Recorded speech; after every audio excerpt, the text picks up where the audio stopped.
Bonjour ou bonsoir, ça dépend de l'heure à laquelle vous nous suivez. Merci surtout de nous être fidèles. C'est votre émission Les Débats Nationaux sur DRC Info. Aujourd'hui, nous allons revenir un peu sur l'indépendance de la RDC. Vous savez, le 30 juin dernier, on a célébré ou on a commémoré les 63 ans depuis que la RDC est indépendante. Mais est-ce que du point de vue culturel, du point de vue politique, du point de vue économique, sommes-nous réellement indépendants? Nous allons pour ce faire recevoir pour vous aujourd'hui un expert, un professeur d'université, un spécialiste dans le domaine culturel, plus précisément la muséologie. Lui, c'est le professeur Bunjoko Banyate Henry, directeur du Musée national de la RDC, à qui je m'en vais dire bonjour professeur. Bonjour monsieur le journaliste. Alors vous allez bien? Oui, très bien. Professeur, avec vous aujourd'hui nous allons devoir échanger autour de cette thématique qui est 63 ans d'indépendance de la RDC. Quelle lecture de la culture congolaise aujourd'hui? Professeur, la RDC du point de vue culturel est-elle indépendante? Oui, et avant de parler de l'indépendance, je voudrais d'abord parler de la culture elle-même, comment on la comprend. Puisque souvent, les gens pensent que la culture, c'est la définition qu'on dit, bon, c'est tout ce qu'on retient après avoir tout oublié. Non. La culture, pour nous, c'est d'abord notre identité et tout ce que nous trouvons dans notre technique, nos savoir-faire et nos inventions, tout ça, ça fait partie de notre culture. Alors, depuis un certain temps, la culture était la base même du développement, la base même de l'histoire de nos ancêtres. Et le contact avec l'Occident a fait que cette culture-là a été quelque peu bafouée. Dans quel sens? C'est-à-dire qu'on nous a trop orientés vers la connaissance de la culture des autres, ce qu'on appelle la civilisation. La civilisation, c'est quoi? C'est-à-dire que si vous n'avez pas, disons, vous ne reflétez pas l'élite occidentale, c'est-à-dire vous n'êtes pas cultivé. Alors, or, en soi, la culture d'un peuple, c'est ça son identité, c'est ça ses racines, ce sont ses bases qui sont faites par ces savoir-faire-là. Les savoirs endogènes, à un moment donné, ont été quelque peu négligés, dans le sens que l'on voulait former une classe qui se démarque de cette culture-là. Et vous voyez même dans le cadre de la religion, est-ce que la religion nous a appris notre culture ou la religion nous a appris une culture qui est étrangère, qui n'est pas la nôtre? Nos bases culturelles à nous, c'est que nous avons des valeurs africaines. Est-ce que nous les connaissons? Il faut encore se poser la question. Aujourd'hui, sommes-nous des Africains de l'Afrique ou des Africains de l'Occident? Pourquoi je dis ça? Quand on parle des Africains de l'Afrique, l'Afrique a ses bases culturelles propres et qui sont des traces que les ancêtres ont tracées pour contribuer, pour participer au développement même de leur propre évolution. Nous avons aussi la culture occidentale qu'on nous a imposée, qui nous a amené à une acculturation, à une aliénation, et que nous continuons à suivre, et disons à la lettre, pour montrer que nous sommes civilisés. Or, en voyant notre civilisation à nous et la civilisation occidentale, il y a une démarcation. Maintenant, il y a l'indépendance. On réclame l'indépendance, on va d'abord dans l'indépendance politique, puisque nous sommes assujettis par l'Occident. On réclame l'indépendance, disons, économique, qui va être basée sur ce qui est occidental. On va nous parler de l'indépendance aussi, qu'on a toujours, disons, spirituelle, qu'on n'a pas vu. On nous a imposé des religions. Et on nous a imposé des religions qui viennent d'ailleurs, alors que nous-mêmes, nous avons aussi notre savoir-faire du côté religieux que nous appelons, disons, la spiritualité africaine. Cette spiritualité-là, est-ce que nous la gardons? Notre identité originelle, est-ce que nous l'avons?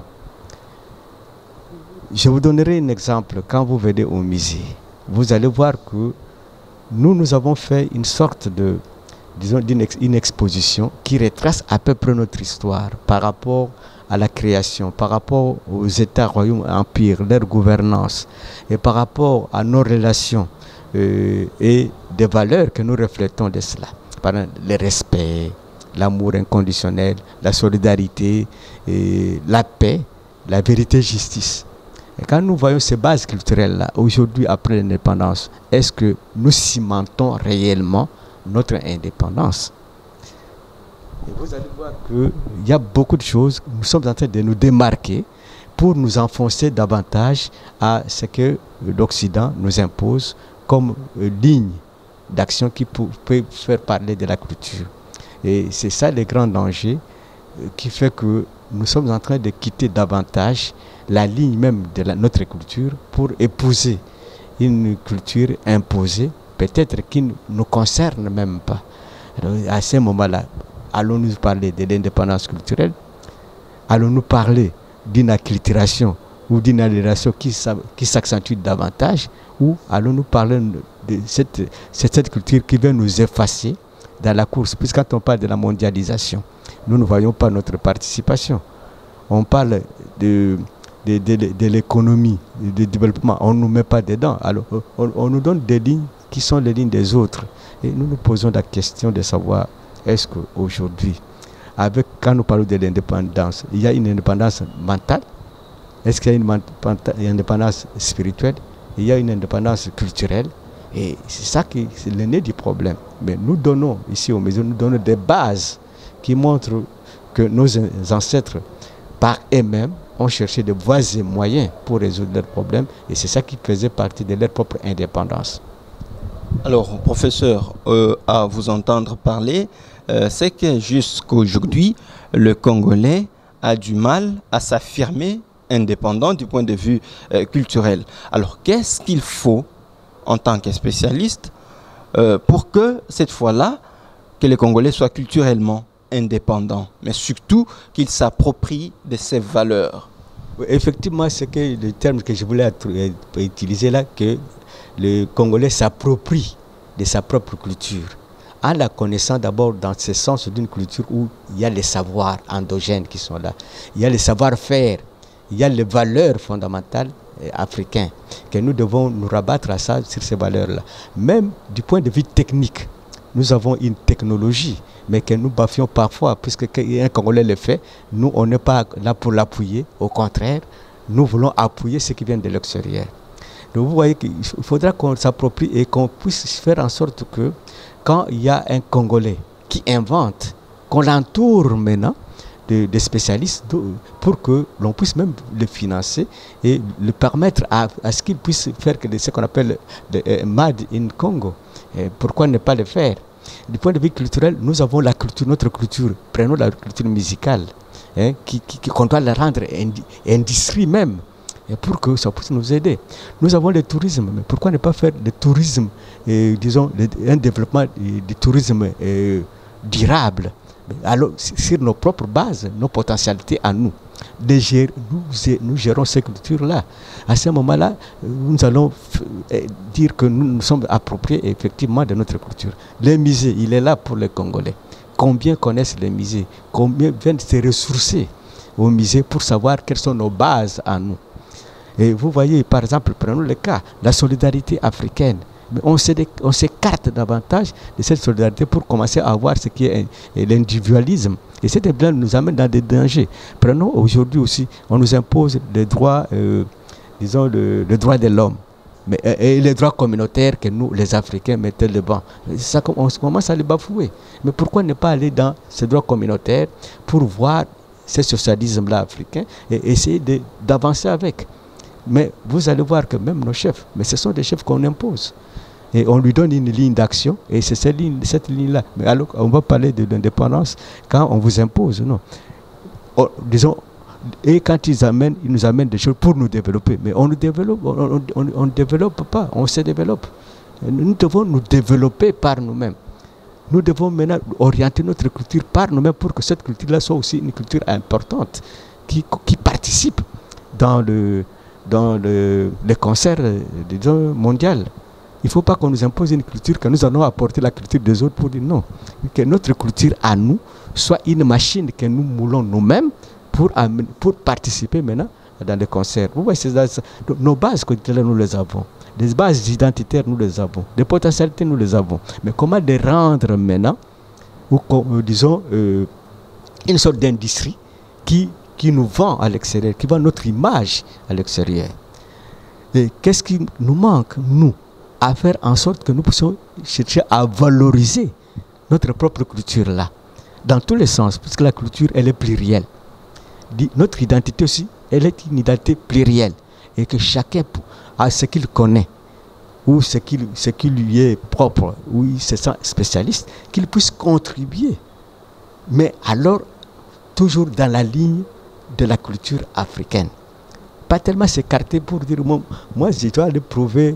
Je vous donne un exemple typique. Vous allez appeler un Européen, vous dites, je vous apprends comment manipuler l'ordinateur. Il va vous prendre au sérieux. Mais si vous l'amenez pour lui, je vous apprends comment on prépare la chikwang, là il va s'intéresser à vous. Puisque la chikwang est locale, vous savez toutes les techniques, lui, Kelly ne connaît pas. C'est presque ça aussi notre culture. Nous-mêmes, nous vivons notre culture. Notre culture est dans le sang. Mais nous n'arrivons pas à nous approprier cela pour essayer de revaloriser cette culture-là. Tu vois, c'est ça. Nous disons, quand on parle de l'indépendance, on ne dit pas qu'être indépendant n'est pas aussi avoir besoin des autres. Non. C'est de contribuer avec les autres. Mais montrer qu'on est aussi là avec son authenticité à nous, son originalité à nous. Donc c'est ça que nous voulons dire aux Congolais, de s'approprier. Parce que quand ils viennent au musée, on leur montre comment nos ancêtres ont dirigé, comment nos ancêtres ont produit, ont créé. Mais pourquoi nous montrons ces traces-là? Ce sont des traces qui montrent qu'à leur époque, donc, personne ne dépendait de l'autre. Donc, mais ils se complétaient. Il y avait une sorte de complémentarité. Donc, comme nous disons aujourd'hui, gagnant-gagnant, moi j'apporte, vous apportez aussi. Les donner, les recevoir, c'est presque le même. Nous le parlons de façon orale, nous disons cela, ça devient des slogans, mais nous ne le pratiquons pas. Prenons aussi un cas qui est très dangereux et que moi je suis en train de déplorer. Les églises, des mouvements de réveil et des mouvements philosophiques, comme nous appelons, qui pullulent au jour le jour et qui s'attaquent à la culture. Vous voyez, or, ce sont ces mouvements qui pouvaient nous aider plus à nous approprier notre culture pour que nous puissions sortir effectivement disons de ces marasmes que nous sommes en train de vivre. Excusez, professeur, vous parlez là des églises. Je vois j'ai tenté de parler de la religion. Est-ce y a-t-il une religion purement africaine ou une religion qui reflète nos valeurs, les valeurs des Congolais, à laquelle dont vous pouvez conseiller aux Congolais à la pratiquer? Mais je veux vous dire que quand on parle des églises, ce sont des dogmes ou une idéologie des personnes, des hommes. Mais dans la culture africaine, dans ce qu'on appelle la spiritualité, tout le monde connaît Dieu et Dieu a un nom. Dieu a un nom. Nos ancêtres connaissaient Dieu, ils demandaient à Dieu avec leur base propre. Ils savaient comment faire. Ils savaient qu'il y a un être suprême. Et cet être suprême-là, il est Dieu, mais on ne doit pas toujours attendre de lui. Au contraire, nous devons maintenant le remercier puisqu'il a déjà tout donné pour nous. Prenons le cas de la RDC. Mais c'est comme si quand Dieu s'est promené partout, en étant fatigué, il a tout déposé en RDC. Alors pourquoi ne pas aussi nous chercher, à part de notre spiritualité, comment nous en sortir par rapport à ce qu'il a donné? Les plantes sont là, les rivières sont là, les minéraux sont là, que sais-je encore. Mais nous les avons, mais est-ce que nous donnons est-ce que nous les mettons dans le sens de notre culture à nous, de notre spiritualité à nous, et pour que nous puissions arriver à nous en sortir? Mais parlons de notre spiritualité. Il y a certaines pratiques qui sont parfois qualifiées de sorcellerie, qui jettent un mauvais sort. Est-ce que pour vous, Quel commentaire vous faites là-dessus? C'est ça le malheur de l'Africain, à penser que tout est sorcellerie, puisqu'on lui a imposé cette idée-là de croire que tout est sorcellerie. Vous voyez? Or, il y a certaines choses que nous faisons, c'est peut-être une science. Une science, comme on ne comprend pas, on ne s'intéresse pas à la personne, on ne l'approche pas, on déduit carrément que c'est une sorcellerie.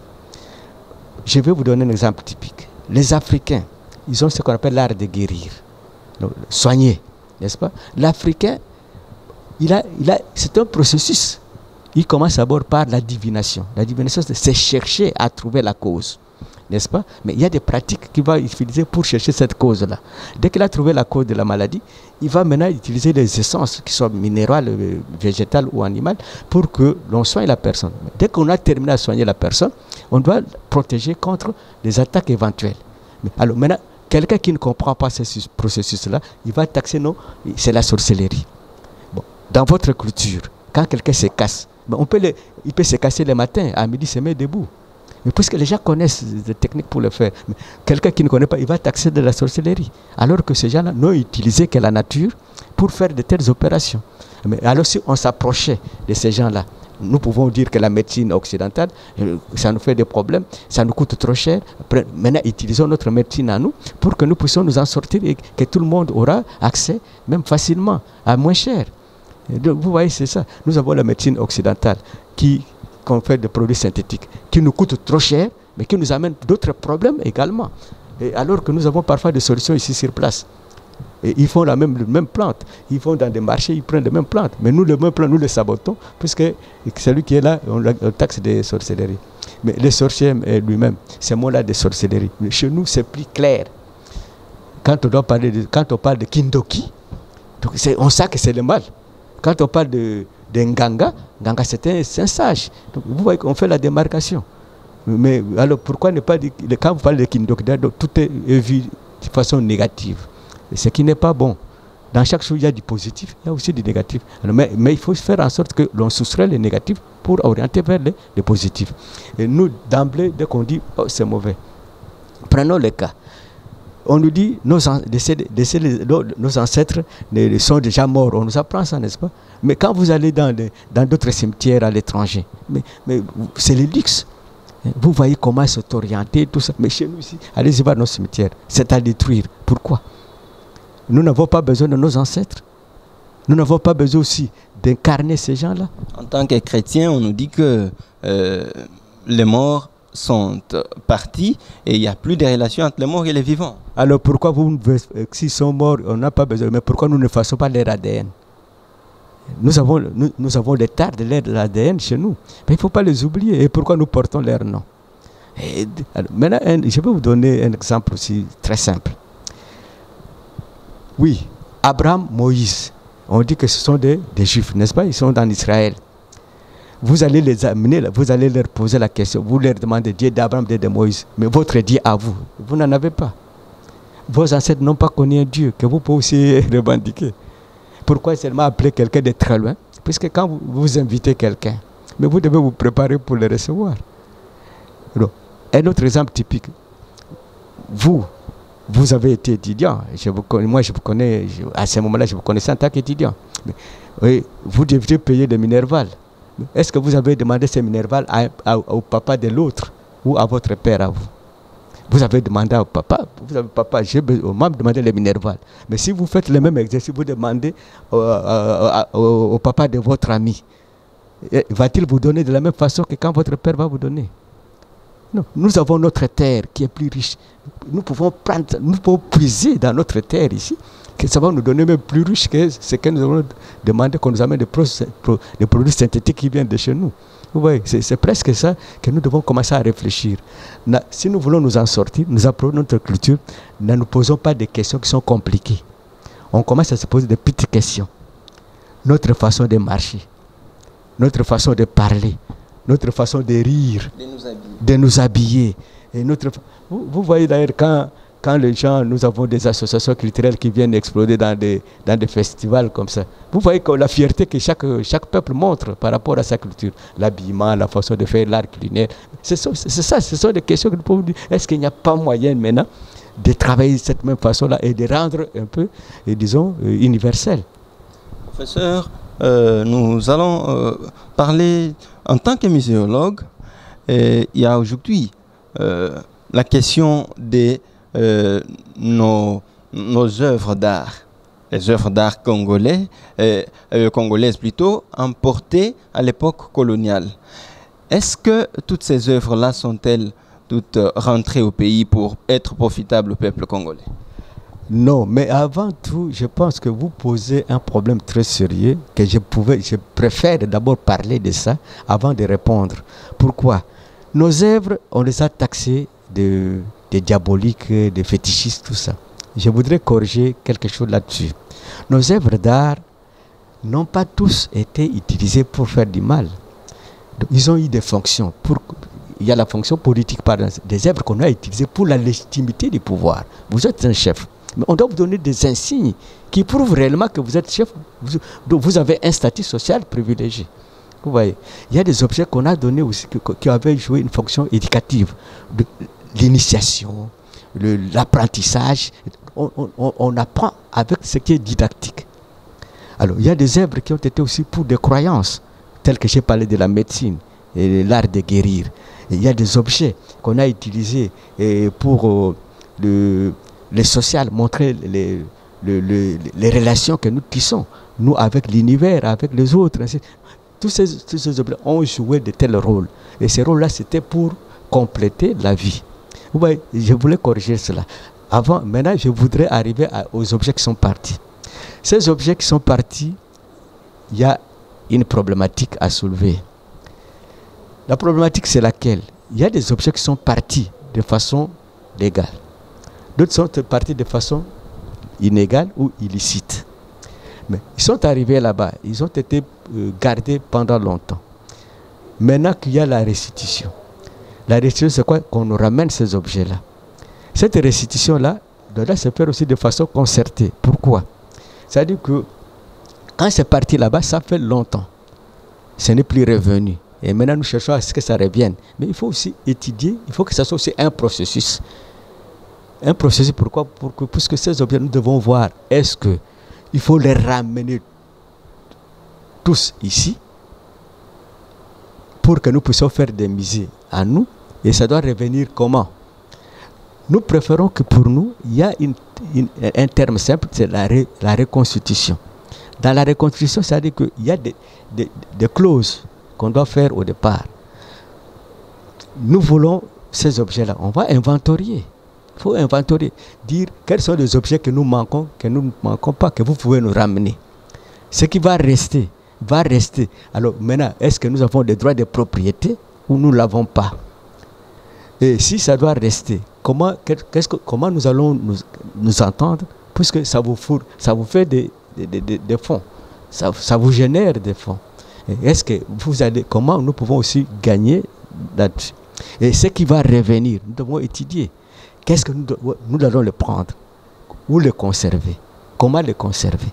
C'est toute une étude. Alors maintenant, l'Institut des musées nationaux du Congo, qui est le dépositaire du patrimoine culturel de la RDC, est en train de chercher comment résoudre ce problème-là, d'abord en créant des musées dans des provinces. Et ils sont en train de lutter également de créer des musées, comme on parle maintenant de problèmes de territoire, les 145 dans ces projets-là. Il cherche qu'on intègre également aussi la création des musées dans ces projets-là. Si nous avons des musées partout, nous pouvons dire, bon, nous avons ceci, cela qui nous manque, ramenez aussi ceci, donnez-nous ceci, on fait ceci. Et aussi, quand nous voyons la restitution, nous ne voyons que la Belgique, avec les musées d'intervenants. Mais nos objets sont partout en Occident. Les Allemands ont été les premiers à amener aussi nos objets. Les Suédois, ah non. Les Hollandais, ah non. Les Portugais, ah non. Même les Américains, c'est partout. Mais est-ce qu'il n'y a pas moyen de faire en sorte que nous partons de la reconstitution pour commencer à intéresser à ces gens-là aussi, de nous ramener ces objets-là quand il faut et comment de façon miable. Donc c'est tout un processus. On ne peut pas les amener tous en même temps. Parce qu'il y en a qui ont pris aussi, ils ont acheté aussi. Et maintenant, nous devons voir ce qui est important. Et imaginez par exemple la Belgique maintenant, avec Terben, accepte que tout ce qui est comme produit de fouilles archéologiques après 60 doit revenir. Et on doit nous ramener tout ça, mais il faut que quand on les ramène, il y a des transports à faire, il y a des choses, mais on va les amener. Mais il faut qu'on prépare aussi comment les recevoir. C'est dans ce sens. Maintenant, dans la reconstruction, qu'est-ce qu'il faut? Il faut qu'il y ait un travail à l'externe comme à l'interne. À l'interne, commençons déjà aussi à sensibiliser, qu'on ne continue pas à détruire ce que nous pouvons récolter ici sur place. Oui. Alors, professeur, parlons toujours de cette histoire de l'indépendance du point de vue culturel. Je ne sais pas si ça va se marier avec une donne politique, mais du moins, les retours des reliques de Patrice Emery Lumumba, symboliquement pour vous en tant qu'acteur culturel, en tant que spécialiste dans ce domaine-là et muséologue, qu'est-ce que ça représente? Non, vous savez, la restitution, pour moi, d'une manière, c'est déjà accepté. C'est déjà accepté qu'il y a eu des problèmes. C'est accepté que la Belgique, en nous colonisant, a causé beaucoup de problèmes aussi. Mais c'est une façon d'accepter, bon, voyez-moi, d'accepter la culpabilité. Et du point de vue culturel, c'est nous interpeller à dire que, voyez-moi, à cette époque-là, il y avait quand même des gens, il y avait des héros. Même dans nos cultures, il y a des héros, les gens qui défendaient la culture. Et cette culture, mais prenons ces gens-là comme des modèles. Ne prenons pas le modèle comme quelque chose là qui nous amène à ce qu'on nous juge des gens de la base, comme on dit aujourd'hui. Donc, les Africains, quand les autres inventent, ils ne savent que danser. Non. Mais qu'on sache qu'il y a des gens qui se battent pour que la culture soit là, qui se battent pour que la politique nous ramène dans une bonne voie. Il y a des gens qui se battent pour qu'il y ait des idéologies qui fassent à ce qu'un jour nous puissions dire que nous sommes devenus, disons, la grande puissance. Il y en a. Donc ce sont des héros comme cela. Quand les Occidentaux commencent à accepter comme ça, nous devons maintenant étudier pourquoi ils l'ont fait à cette époque. C'était pour quel intérêt? Et aujourd'hui, qu'est-ce que nous devons faire pour que nous puissions contourner ce qu'ils ont fait à cette époque, et ça ne se répète pas, pour que nous puissions avancer par nous-mêmes. Oui. Puisque quand nous ne faisons pas cet examen-là, nous devenons nous-mêmes ennemis de notre propre culture. On se bat nous-mêmes contre nous-mêmes. Vous savez, les gens ne connaissent pas. C'est-à-dire, on peut vous piéger pour que vous deveniez maintenant l'émissaire même comme ils l'ont fait à l'époque coloniale. Ils ont utilisé la jeunesse, et cette même jeunesse qui est devenue a combattu la propre culture interne. C'est-à-dire que, comme disent les gens à Chiluba, Chichidia Lukunda, Chidi Munda, Malukunda. Ce qui dévore les haricots est dedans. C'est-à-dire que pour nous avoir, on utilise tout ce qui est à l'interne. Et si à l'interne, nous cimentons déjà nos bases culturelles, nos bases politiques, nos bases économiques, je pense que ça sera difficile que l'extérieur puisse nous basculer. Alors, professeur, est-ce que la danse, si on doit parler de ces reliques-là, est-elle suffisante pour accepter que Lumumba est rentré chez lui? Vous savez que nous sommes des Africains. Des Africains, quand quelqu'un meurt à l'étranger ou il meurt ailleurs, du fait qu'on a pris, par exemple, ses cheveux, on a pris ses ongles et qu'on ramène au pays, c'est-à-dire que c'est accepté qu'on a ramené la personne. Mais maintenant, quand on ramène la personne, ça ne suffit pas. Mais il y a des rituels, il y a des cultes, il y a des choses pour faire revivre. Maintenant, nous devons faire revivre l'idéologie de Lumumba. Nous devons revivre. Parce que Lumumba, l'idéologie de Lumumba, jusque-là, nous, Congolais, on ne s'approprie pas. Mais c'est ailleurs que les gens s'approprient cette idéologie de Lumumba. Qu'est-ce que je voudrais dire? Qu'est-ce que Lumumba visait au juste? Quelle était sa vision? On l'a taxé de communiste, mais alors qu'il était nationaliste. Mais pour que nous puissions bien avancer, soyons des nationalistes. Reflétons l'image là, c'est-à-dire ayons l'amour de notre patrie, travaillons pour l'amour de patrie. Ne voyons pas nos intérêts individuels. Voyons d'abord notre identité qui est notre pays. Voyons d'abord notre reflet qui est notre pays. Dit-on d'abord pour que ces pays-là se ramènent un jour au rang des grandes puissances. Je suis convaincu et je suis certain que c'est nous qui avons rendu beaucoup de pays puissants par rapport à ce qu'ils ont puisé chez nous. Et nous-mêmes qui sommes nous-mêmes. Donc, disons, un pays sous-développé. Est-ce qu'on peut se dire sous-développé? On peut accepter d'être content d'être sous-développé? ou d'être content à un pays en voie de développement, alors que nous avons toutes les bases possibles de développement et nous crachons devant les minéraux. Nous marchons, nous piétinons les minéraux. Et quand nous piétinons des richesses, s'il faut le dire, voyons d'abord la richesse culturelle que le Congo renferme. Plus de 450 peuples. Vous voyez la richesse de cette diversité culturelle. Si nous les rendons maintenant une industrie culturelle de la RDC, ça va nous rapporter combien? Et nous-mêmes, cette conscience-là que nous allons avoir, mais chaque Congolais va chercher à dire, je me connais, je connais ceci, je dois faire, je dois montrer de quoi je vaux. Mais nous ici, en grande partie, nous sommes dans la distraction. Pourquoi j'ai dit dans la distraction? Les Congolais, même quand il y a la musique, dans cette musique-là, comparée avec la musique traditionnelle, elle était là. Mais qu'est-ce qu'elle disait aux gens? Elle était pourquoi? Qu'est-ce qu'elle faisait par rapport à la société? Mais les musiciens sont des gens qui peuvent nous amener au développement aujourd'hui. Ils peuvent chanter sur des choses pour refléter notre conscience. Par rapport à la rumba aujourd'hui, elle a été acceptée. Mais cette rumba, pourquoi ne pas l'enseigner? Pourquoi ne pas maintenant s'inspirer de la rumba et que nous la faisons maintenant quelque chose qui ne reste que cimenté comme base de notre culture et que nous pouvons prendre, on essaye d'injecter ce qui est de la musique traditionnelle, qui est notre musique ancestrale, par rapport aux dimensions, la dimension religieuse, la dimension éducationnelle, la dimension communicationnelle, la dimension politique. On le met comme cela pour commencer à nous amener à la conscience. Bien sûr, si on doit parler rumba aujourd'hui, accepté comme patrimoine immatériel de l'UNESCO, quand vous prenez la rumba de Franco, vous prenez la rumba de tous ceux qui sont partis dans l'au-delà, et la rumba d'aujourd'hui, vous avez les Ferregola, Fally Ipupa et tous les autres. Est-ce que y a-t-il continuation de cette rumba voulue congolaise-là, ou bien les choses ont changé autrement? Non, la continuité est là, mais elle est matraquée.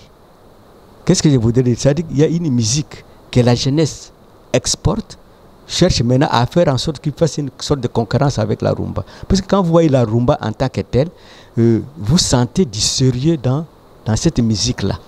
Donc, les musiciens de cette époque-là, vous pouvez les prendre comme modèle.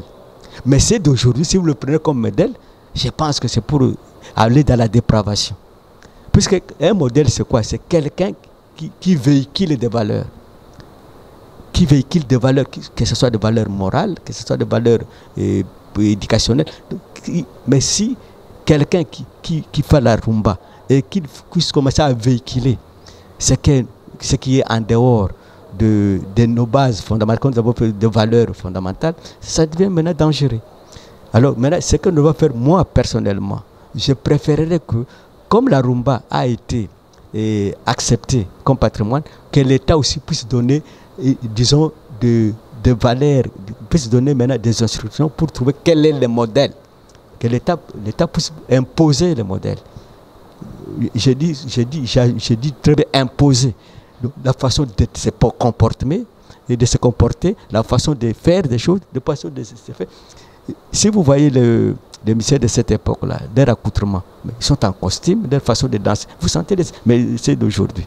On va véhiculer des antivaleurs devant tout le monde. Non, il faut qu'on leur revienne. Moi, j'ai toujours dit, ces jeunes gens, ils sont sages, quand ils composent, vous sentez la sagesse. Mais quand maintenant ils se produisent, ils démarquent parfois, ils oublient qu'ils sont là en tant que ce sont des communicateurs, et ce sont des éducateurs, et ce sont des gens qui reflètent même le pays. Ils doivent se rendre compte de ça. Quand vous faites ça, c'est le pays qu'on voit, on ne va pas vous voir vous. Parce que quand on dit aujourd'hui que les Africains ne savent que danser, mais on ne voit pas l'Africain en tant qu'individu, on voit l'Africain d'une façon dans sa globalité. Alors ils doivent faire du sérieux pour qu'ils puissent véhiculer les valeurs. Même, il y a des fois, quand vous chantez par exemple nos chansons, ne parlez pas seulement des femmes, mais des chansons, parlez aussi parfois de certaines choses, de comment éduquer l'enfant, comment protéger la forêt. Il y a beaucoup de thèmes qu'on peut faire pour nous ramener à cette conscience-là. Et dans le cadre de la rumba. Alors, professeur, j'aimerais vous prendre dans une autre casquette, purement du directeur du musée national de la RDC. C'est un musée qui a été inauguré par le chef de l'État Félix-Antoine Tshisekedi Tshilombo. Aujourd'hui, le musée a quelle capacité d'accueil en termes d'œuvres? Et puis, qu'est-ce qu'on peut retrouver en tant que spécialiste dans un musée? Ok, c'est une bonne question. Je commence d'abord par remercier les autorités, que ce soit les autorités de l'IMNC, de l'Institut des musées nationaux du Congo, que ce soit les autorités du pays, puisque nous avons constaté quelque chose que nous n'avons jamais constaté depuis longtemps. Le président de la République lui-même, il est venu plus de 12 fois ici au musée.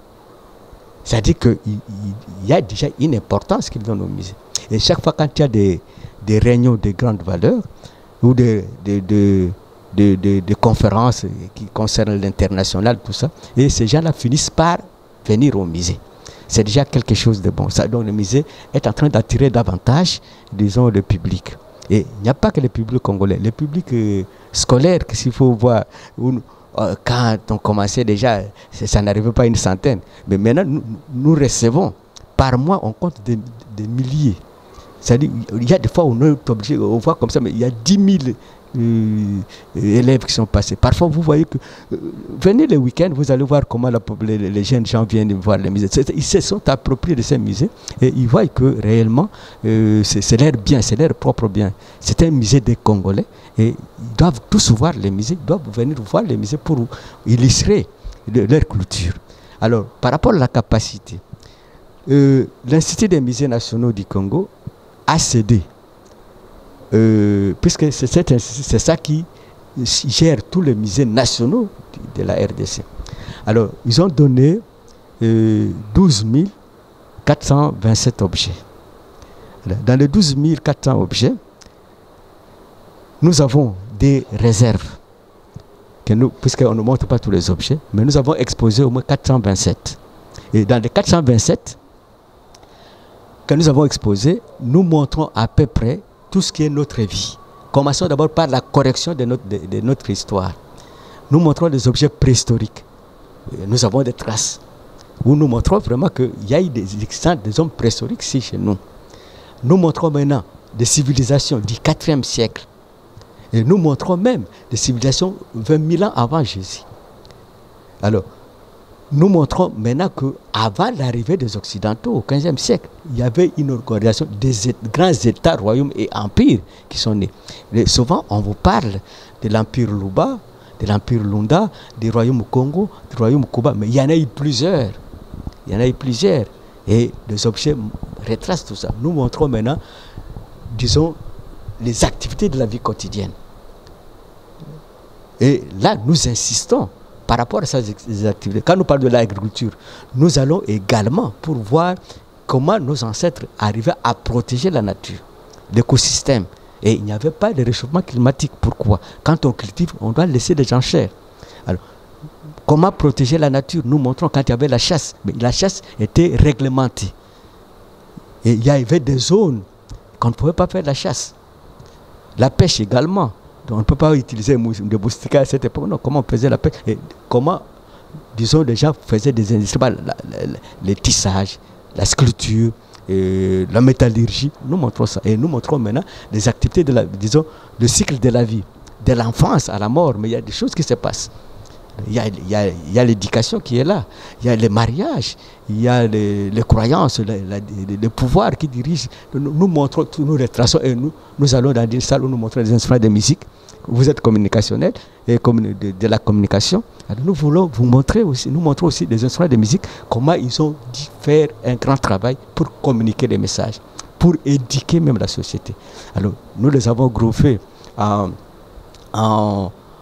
y a ce que nous appelons des aérophones, des objets qui ont produit des sons à partir de l'air. Alors, des cordophones à partir des cordes, des membranophones à partir de idiophones, l'objet lui-même. Et nous disons que cette musique africaine ne la définissait pas de façon classique, pour plaire à l'oreille, non. Notre musique doit aller plus loin, c'est vraiment la vie. Ça nous accompagne de la naissance à la mort. Et cette musique-là aussi que nous faisons aujourd'hui, cette musique-là est ponctuée. Et cette musique-là a sa façon de se faire. Donc la musique funéraire ne peut pas être comme la musique de la naissance des jumeaux. Et la musique pour l'investiture du chef ne peut pas être comme l'investiture de l'enterrement du chef. Et pardon, des funérailles du chef. Donc vous voyez, tout ça, ce sont des éléments. Donc cette musique-là nous traverse.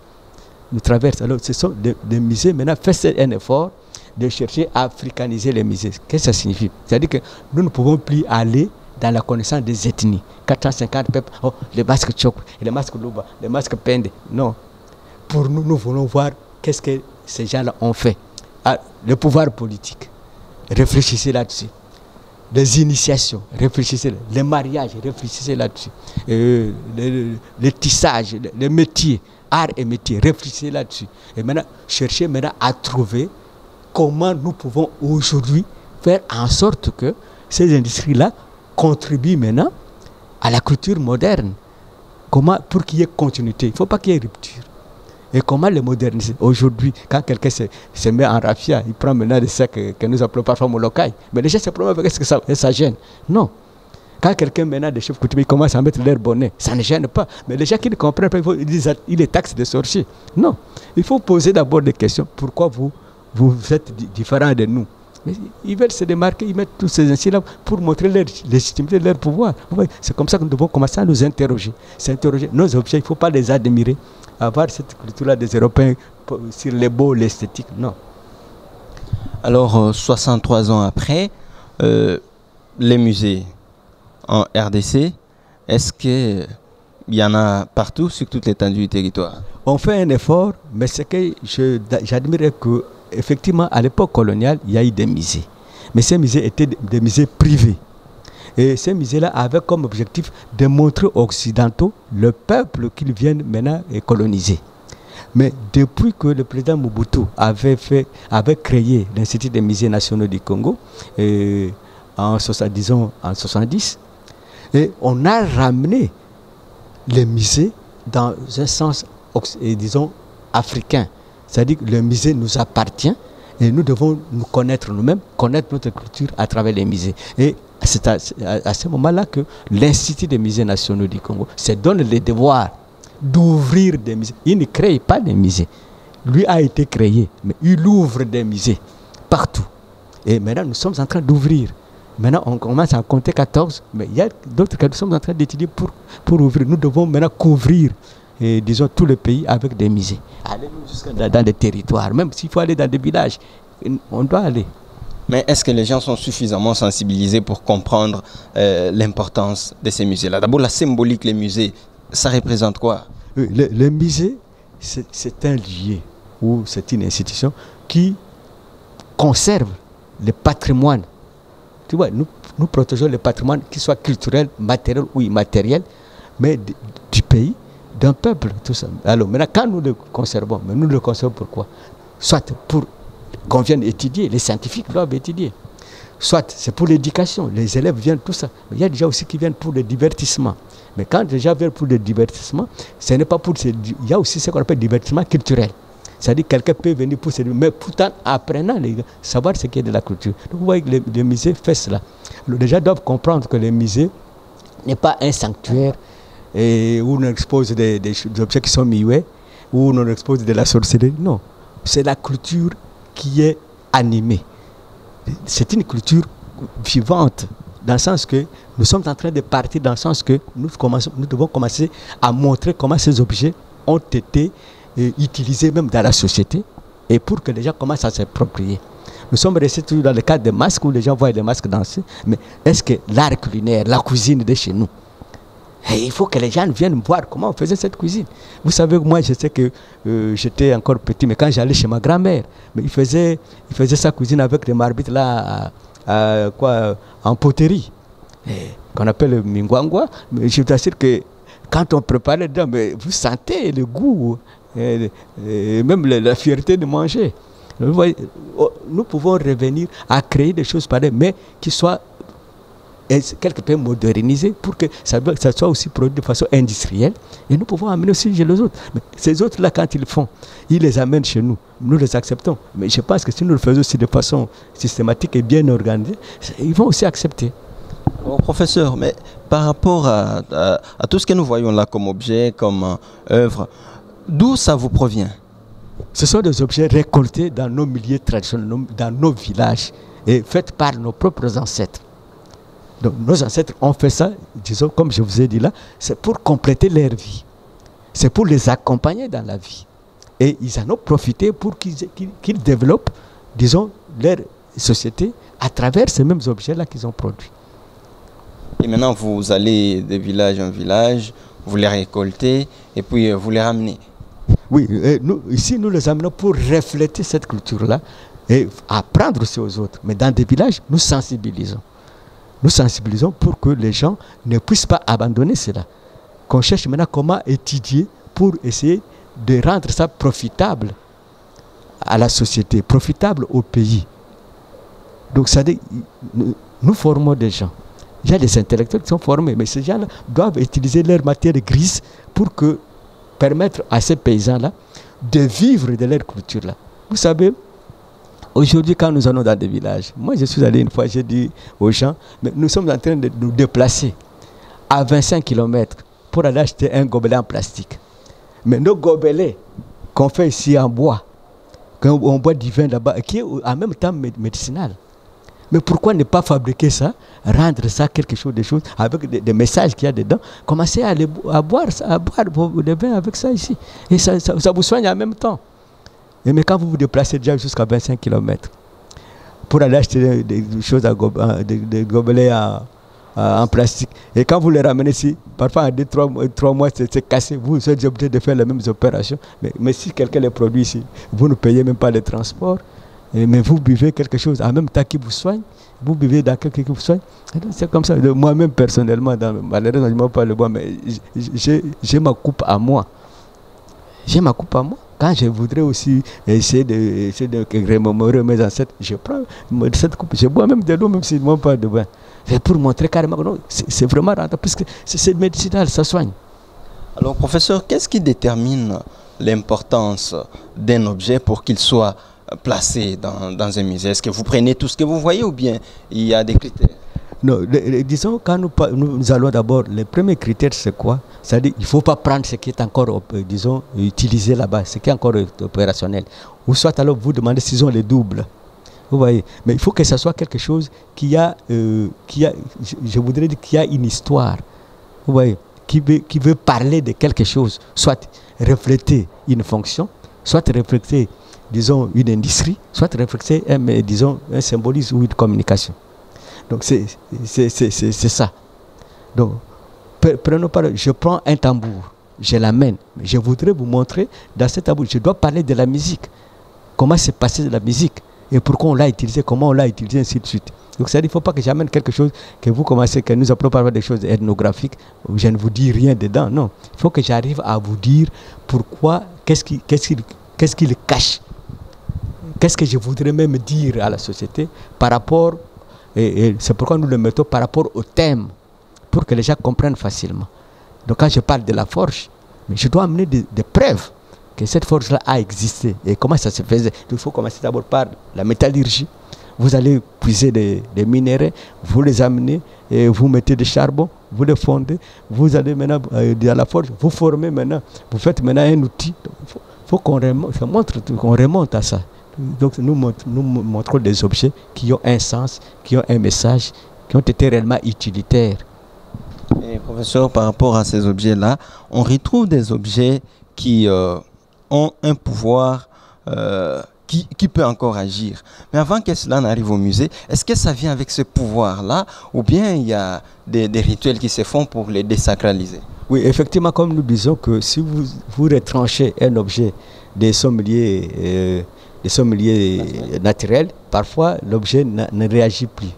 Mais sauf que souvent, quand la population cède et même dépossède cet objet, puisqu'ils veulent prendre maintenant ses pouvoirs, ils transplantent dans un autre objet, puisque ça les sert.